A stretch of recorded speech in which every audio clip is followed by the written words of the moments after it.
Hi అండి, welcome back to my channel. ఈరోజు పాలకూర ఉల్లికారం చేశానండి. చాలా బాగుంటుంది. ఒక్కసారి ట్రై చేయండి. రండి, ఎలా చేయాలో చూపిస్తాను. ముందుగా స్టవ్ వెలిగించుకుని ప్యాన్ పెట్టుకుని 2 స్పూన్స్ ఆయిల్ వేసుకోవాలి.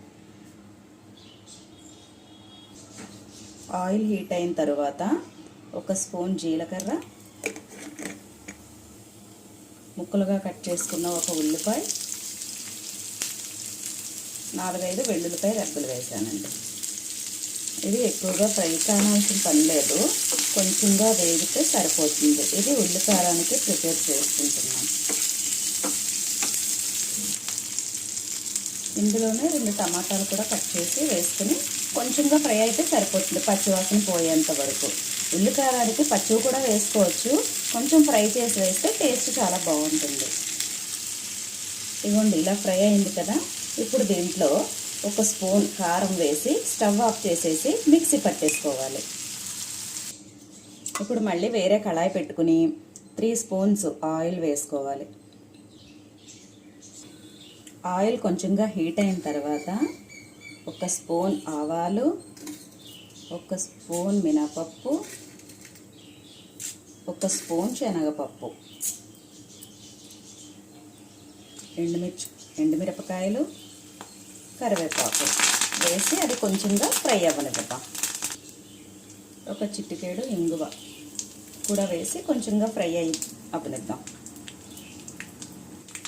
ఇప్పుడు అవి కొంచెంగా ఫ్రై అయిన తర్వాత మనం కడిగి కట్ చేసి పెట్టుకున్న పాలకూరని ఇందులో వేసుకోవాలి.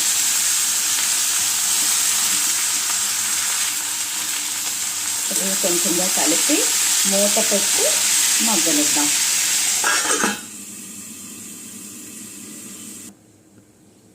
ఇప్పుడు ఇది ఇలా కొంచెంగా మగ్గిన తర్వాత రుచికి సరిపడా సాల్ట్ వేసుకోవాలి. వేసుకుని మళ్ళీ మూత పెట్టి మగ్గనిద్దాం. ఇలా కొంచెంగా మగ్గింది కదండి, చూడండి చక్కగా బాగా మగ్గిపోయింది. సాల్ట్ వేసినప్పటికీ చాలా బాగా మగ్గింది. ఈ స్టేజ్లో మనం ముందుగా రెడీ చేసి పెట్టుకున్న ఉల్లికారం వేసుకుందాం. వేసుకుని 2 నిమిషాలు మూత పెట్టి లో ఫ్లేమ్లో మగ్గనిద్దాం.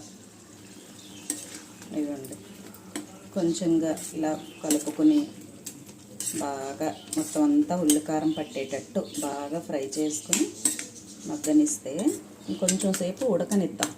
ఇంకొంచెం ఉడికితే టేస్ట్ అయితే చాలా బాగుంటుందండి.